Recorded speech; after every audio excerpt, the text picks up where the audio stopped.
Apa kata Yaya dibawakan khas oleh Quick Finance House.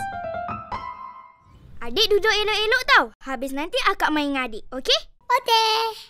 Akak, jom main. Adik, janganlah kacau akak. Akak tengah buat kerja ni. Masukkan daun 5 purut, sebut kunyit dan kertas apa yang digelakkan sangat tu?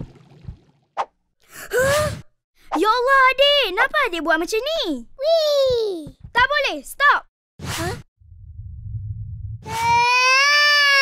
Okey. Kakak ajar adik lukis atas kertas ya. Jom lukis bunga.